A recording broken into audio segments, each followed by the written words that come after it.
Hello, everybody. My name is Samantha. I am a marketing professional and podcast host. And today I'm here to interview and have a convo with Mark Baroudi. He is the director, broker of record, and founder of Baroudi Realty Brokerage. Hi, Mark. How you doing? Good. So today we're going to have a convo about all things real estate. We're going to talk about his journey to becoming a realtor, as well as some tips and advice for aspiring realtors and anybody who's really wanting to enter the real estate market right now.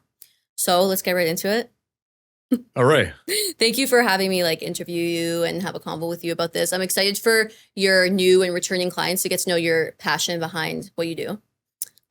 So first of all, let's talk about how you even became a realtor. I know it's sort of like a common profession nowadays. And I think a lot of people can be realtors, but not a lot of people can be good realtors. So what kind of made you want to pursue this from when you were younger or whatnot? Well, basically, I don't know what I wanted to do in with my life, right? And everyone always told me, Mark, you should do real estate. You'd be good at that. You talk to everybody. You speak all these languages, blah, blah, blah, blah. I'm like, okay. So when I turned 18, I went to do the test. Mm-hmm. I got 74%, which is not good. You need 75. I did the retake. I got 74 again. I said, screw this. And then I just left it alone. Then I kept trying to figure out what I wanted to do. I did landscaping. I did all this other stuff. And then I was like, you know what? Okay, let's try an office job. I went to an agency. They gave me a position being a mail clerk for temporarily 2 days. I did it for the first day. I came home and looked at my wife. I go, I can't do this shit. I can't. I was wearing a suit. I felt nice. I was downtown Toronto, but I was like, I can't do this. It's awful. I'm just so bored. I need to do something. Right away, I signed up for that course. And I said, screw this. This time I'm doing it. I don't care what it takes. Mm-hmm. If I have to do it 100 million times, I'm going to do it. Mm-hmm. So you got to experience the kind of typical corporate 9-to-5 life, and you recognize that wasn't for you? For one day, yes.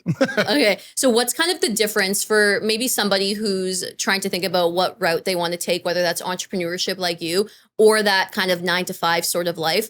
What made you realize that that's not what you wanted to do and why? I know it was just one day, but in general, I guess you kind of know the way things go on that side of things. The idea of making somebody tell me what to do, having a boss, never sat well with me because I'm more of a leader. I'm not a follower kind of thing. And I didn't really want to do that. So I said, okay. And then I also like to be I don't know. I get this thing with me whenever I'm told to do something, it drags me on. It's if I go do it myself, it's okay. But if I know I have a schedule tomorrow, I gotta go somewhere. I gotta do this. Even when I go golfing sometimes and I don't organize it, it pisses me off because I'm like, oh man, I have to go do this. I have to do this. Yeah. If I don't do this, someone's going to give me shit. Mm-hmm. Or else, if it's me, no one's going to give me shit, just myself. Yeah, no, that makes sense. So with that said, throughout your time doing deals and working within the industry, even just starting out, at that moment when you realize, okay, I'm going to put my head down and actually finish this course, what do you think are those skills that made you successful being an entrepreneur as opposed to not being someone who doesn't like authority, doesn't like being told what to do? The opposite. As an entrepreneur, what are those skills that are very valuable? I basically said I'm going to study this stuff. If I don't understand it, I'm going to figure it out because I have to put food on my table and I got to be happy doing it. I don't want to be miserable.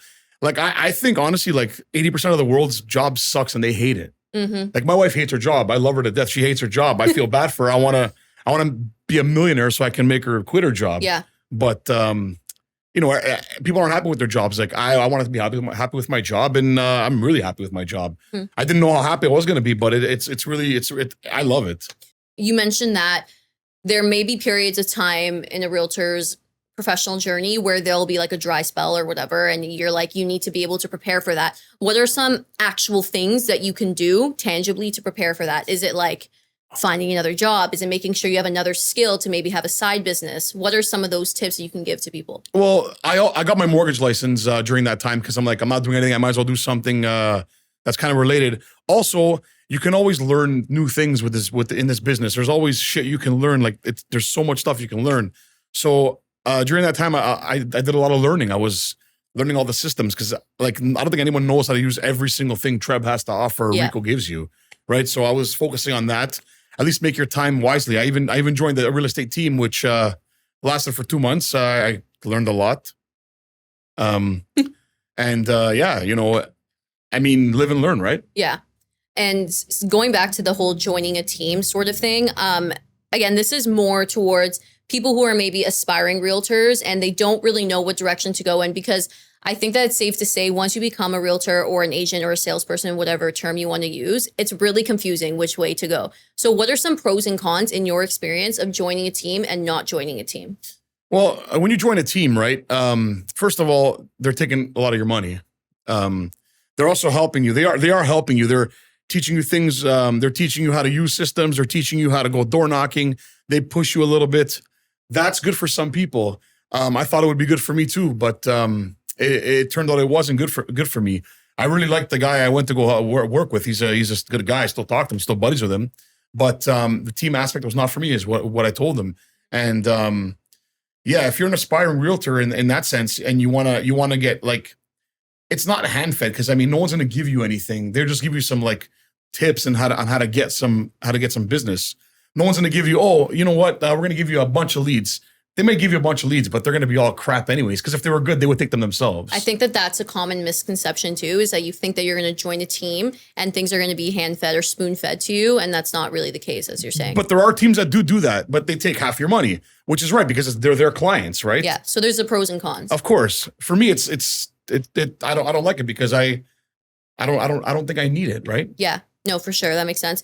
So a little bit more about Baroudi Realty Brokerage. This is a new step for you in your journey as a realtor. And I think going from an agent or a realtor working under a different brokerage to actually owning and directing and doing everything for your own brokerage is a big step, right? Oh, yeah. So I guess two things. First thing is, what made you want to take that step? Well, so when I got my license, I think it was 4 years ago. Yeah. When I got my real estate license 4 years ago, Oreo was closing, which was the real estate college at the time. They weren't doing courses anymore. So I said, I go to my wife, I go, well, they have a broker course. I can take it after 2 years. And then she was, what can you do with it? I go, well, one day I can open up my own office. I said, okay. So I did it. I said, you know what? I'll have this in the back of my mind, and one day maybe I'll use it. After I went to the team there and I came back, I went back to my old brokerage, which I loved. It was great. My manager left. She went to head office, and she was like, amazing. Like I loved her. She was awesome. She did anything I needed. Like she was great. Mm-hmm. Shout out to Angie. And when she left, I was like, oh shit, what am I gonna do now? And then my wife goes, why don't you do your brokerage now? So I said, okay. And then it was like a whole 3-week thing of like opening a trust account, opening a bank account, doing RICO paperwork, doing TREP paperwork. There's a lot of stuff. Mm-hmm. It's all done now. No, it's not done. I'm doing business cards now. I did the logo. I'm doing all this. I'm doing this, you know? So I guess when it comes to opening your own brokerage, it's not just about like taking on more responsibility. It's about a whole new branding. Like there's a bunch of things that go with it, right? Like it's not just, okay, now I'm a broker. I can have agents under me. It's not all about that for you. It's more about establishing your own identity, right? In the market. Oh yeah. And also like as the broker of record, like if you have agents and there's any problems, not only are they're screwed, you're also screwed. Like it's you.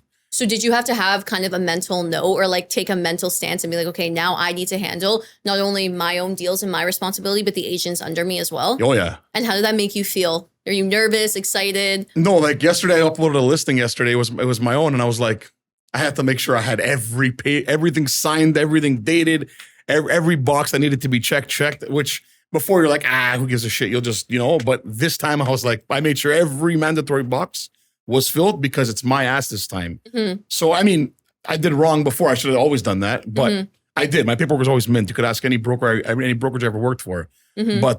But now it's like, I have forms ready for my agents when they come. They're like, this is a checklist. You need to know what you need. It's like a whole new level of responsibility. Oh yeah, like you need to know, and I'm going to be on top of that because it's a business now, I think that circles back to the initial question too about how there's these TV shows and whatever about the real estate profession and how it's glamorized, but this sort of thing isn't talked about on those shows. And you know what I mean? Like making sure every single thing's checked off because you can get into shit with whatever board is monitoring you. So I think not all lunch dates and like coffee dates, which I love. Brokers opens and fancy dresses. Yeah, and that makes sense. So I guess onto the whole, your new journey with Baroudi Realty Brokerage. Kind of it's going to be like a spur in the moment question, but hope I can do it. Why should people choose Baroudi Realty? Well, I'm going to be doing a flat fee system, which I mean, more details about that will be coming out soon once I figure them out. I have an idea, right? Work in Basically, progress. yeah, I'll be there to help. It's me. I'm in charge of everything. Like I'll be there to help because it's my ass as much as it's yours. I'm not going to be taking a lot of money because like I don't believe in that. I didn't like paying a lot of money either when I worked at a brokerage. So I mean that. I'll be there to help you, and you're gonna also help me because every day we learn something new from each other. You know what I mean? And how about from the client side? Why should they choose Baroudi Realty as opposed to other brokerages right now? Because I'm Mark Baroudi. That holds a lot of water these days. Confident. Okay, so I guess we kind of already touched on what your advice would be for aspiring realtors. But right now, if someone was like, I don't know what to do, I'm kind of thinking about getting into real estate, but I don't know how, I don't know where to go, what would your advice be for them entering a market like how it is right now? So are they agents already at this point? They're wanting to be agents. Would you say go for it? Here are the skills that you need, or would you say well, go for it? I'd have a conversation with them. Like, so this job's all about talking, right? You got to be able to talk. Like, you can't be shy and do this job. I mean, you maybe can, but like, you know, then you'll work with your friends and family all the time and nobody else. You need to be able to talk to people. You can't be shy. You can't be scared. And if those are your things, you shouldn't be doing this. You just you have to be like okay with your surroundings. And then I would tell you, are you okay with door knocking? Are you okay with making phone calls?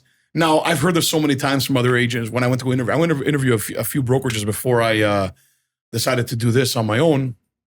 And everyone's like, yeah, you know, make calls. And you're like, who am I calling? They never tell you who to call. Oh, your sphere of influence. Oh, I'm not going to call John that I haven't talked to in 15 years, ask me if he wants to buy a house. He's going to be like, who are you? Like, I haven't talked to you in 15 years. What are you calling me So for? how do you navigate that? Yeah, you just, my suggestion, and I have seen this work, is knocking on doors. I mean, you're going to get a couple doors slammed in your face. You're going to get told to F off a couple of times. But like, if you're going there to sell yourself, you have to go there with an open mind and, you know. So I think it would be safe to say that anyone who's either studying to become a realtor or is aspiring to be one, networking is one of the biggest things, whether it's even before they're a realtor or not. Yeah, and don't think you're going to come here and make $500,000 a year. It's not going to happen. If it does, God bless you. You know what I mean? And again, circling back, I think that that's what a lot of people think. They're just going to get these multi-million-dollar listings or multi-million-dollar clients, and that's not the case the first time. No. It's good to be realistic. Okay, so I kind of want to get into a little bit more about you personally. What is a typical day in your life looking like? And I know you're probably going to say that every day looks different, but a typical day as a brokerage owner and a realtor in general. So I'll tell you as me in general. I wake up in the morning, I wash my face, I take a shower, I play with my little buddy Vegas, which you've met. He's my little puppy. He's getting surgery tomorrow. We'll insert a picture here. Oh yeah, he's solid. I love him. I say bye to the wife, and I have an espresso in my house because, you know, I love espresso. That's going to be the number one word used in this whole thing. I drive to my buddy's store, Cataldi, and they have a little area there where they have a hot table and an espresso machine. And I have 2 or 3 coffees there. I shoot the shit with people there that I see every day. And then I go home, I get my computer, I go in my office downstairs, and I look at the Treb, I see what's going on, see what's new. I see if anything pops up that my clients would be interested in, because I have a lot of clients in I don't know the word, but they're in the back office there in my head. So if someone needs something, on your roster? Yeah, that's the word. Sorry.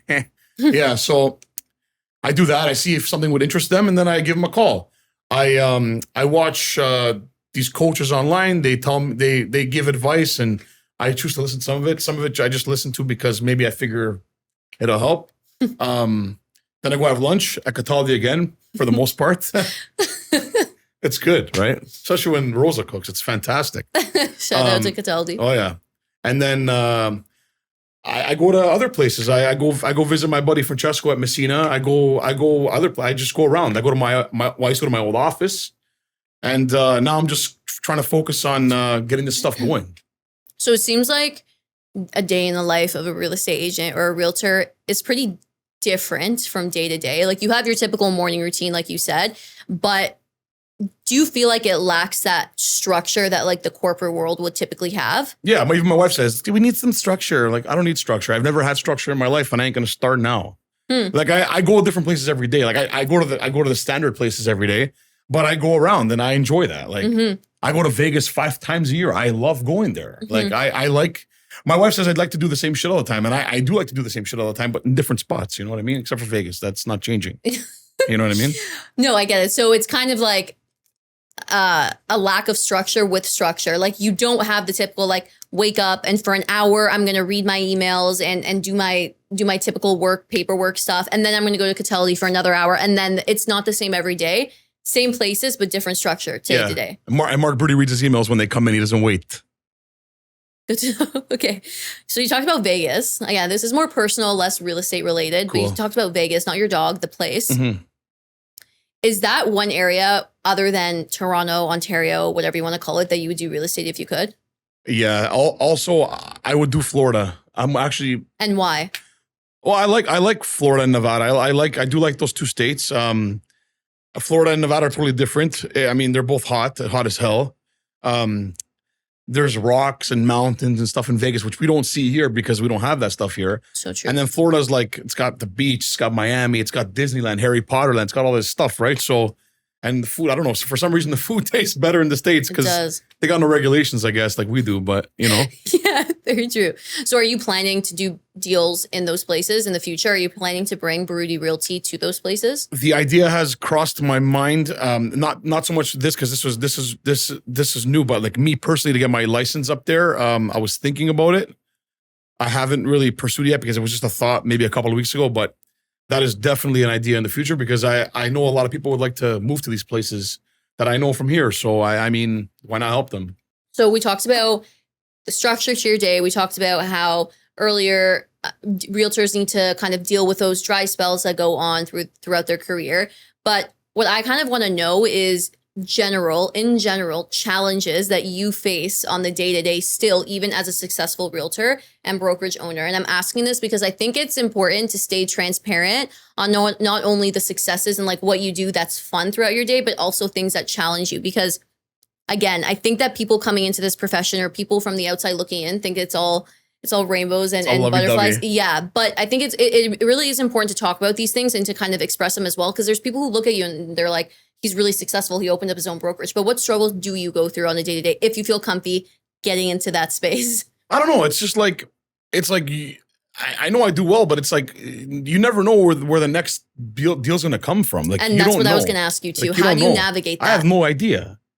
I mean, remember you were at my house doing the videos that day. Like I had nothing to do that day. And then boom, I had 2 calls. I had to do 2 deals on that Saturday. Mm-hmm. It was a shit show. Like, but I don't know, they were coming. Those came out of nowhere. Right. So the problem with this is like, it's a great business. It's just like, sometimes you just don't know. Like, and that's what scares my wife. And I don't know, that shit doesn't scare me because I've been my whole life like this. So it doesn't really scare me that much. And I think that's why having a realtor like you is great as from a client perspective. Even having a broker of record like you, if I was an agent, which I guess I kind of am, if coming to your brokerage, it'd be great to know that there's someone like you there who can on the fly answer questions and who's okay with that up and down. Because like you said, there's people who are like, I cannot do that. I cannot answer 3 phone calls on a Saturday and just like do a bunch of paperwork, right? Yeah, I had a friend of mine too. He's like, bro, I don't answer the phone on Sundays. I'm like, buddy, like, you really? do some of your best work on Sunday. I was pushing somebody in a wall at the cemetery, and my phone rang. I had to answer it. I was crying. I'm like, hello, like, fuck. You know what I mean? Yeah. All right. Well, good to know. I mean, other than real estate, mm-hmm. I know this whole thing's about real estate, but if there's anything else in the world that you could be doing, what would it be? If you asked me this question maybe the last 5 years ago, I would have said teaching. Teaching? Yeah, but there's no shot I would do that now. Why would you have said teaching? I don't know. I was interested in it in school. I wanted to do history. I liked it. Okay. But now there's not a chance in hell I'm doing that profession. Okay, so now what would it be? Anything in the world? I don't know. So it's safe to say you're doing what you really love to do. Yeah, oh yeah. This is mint. I love it. Okay. I would do mortgages, which I have my license, but I don't do anything with it. But I would do mortgages. Something in this field. I like it. Mm-hmm. Okay. So how about let's talk about the client side now. Obviously, the market right now is very up and down, and it's hard for new, young homeowners wanting to enter the market right now. What would your biggest advice be for that type of demographic of people? People who are thinking like, I really want to buy a house. How do I do it? How do I approach this? Obviously, getting a real estate agent like Mark would be probably the best bet. But in general, what would your advice be? You got to save a lot of money. And like, that's number one. And if you can get help from your parents, I mean, a lot of people can't, a lot of people do, a lot of people can't, whatever. There's no shame. It's hard. Yeah. It's friggin' hard. Like you need some serious money. And then like, now with the rates the way they are, like you need some serious mortgage payments every day. And then the rent's nuts too. Yeah. It's like, I hear like, oh, well, is it a good time to buy now? Like, I don't know. When I hear that, it's like, I don't know, like when it's a good time to buy. Like, it's always a good time to buy because it's always going to, like, at the end of the day, if you ask me this question now, if in 10 years if I buy a house today, in 10 years, is my value going to go up? 100% it's going to go up. I'm not going to stake my life on it, but 99% it's going to go up because you can check stats, right? Yeah. And this is a demanding city. But saving money is number one, and not paying too much for a property is number two. Also, when you're interested in the condo stuff, not paying a high maintenance is very important because that just goes in the garbage, that money. Like when you see these condos, the maintenance fees like $800. You're paying a mortgage and you're paying maintenance fees. It's insane. Because cutting your grass ain't gonna cost you, or your water ain't gonna cost you $100 a month. You know what I mean? So these are things that I tell my people when they want to buy something, like show it the maintenance fees. Try to get something low. So I think a typical question too, and this might be an annoying question that you might get, is kind of like you just touched on, should I buy or should I rent? When you're faced with that question, because I'm sure you are, from clients who are like, I don't know if I should buy and put all this money down to actually buy a condo or a home, or if I should just rent. What would your answer be to that? Well, are you ever going to plan on buying would be my first question. What if they said no? Then rent. And do you think that that is a better idea in this market right now?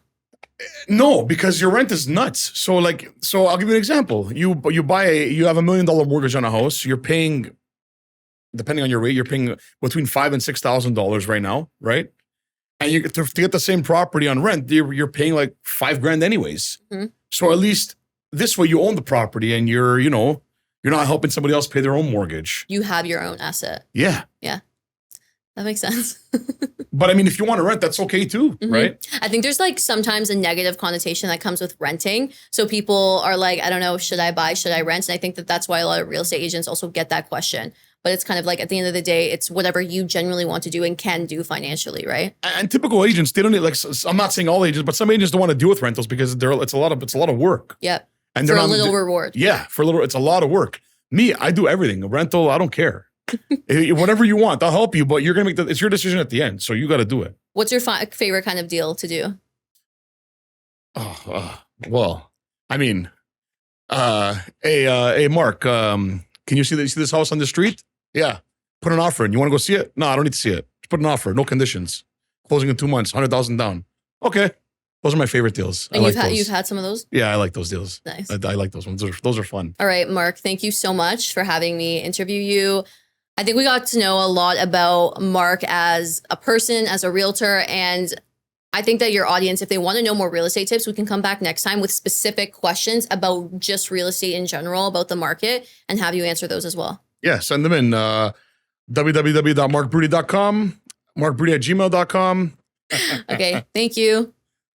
Peace, everybody.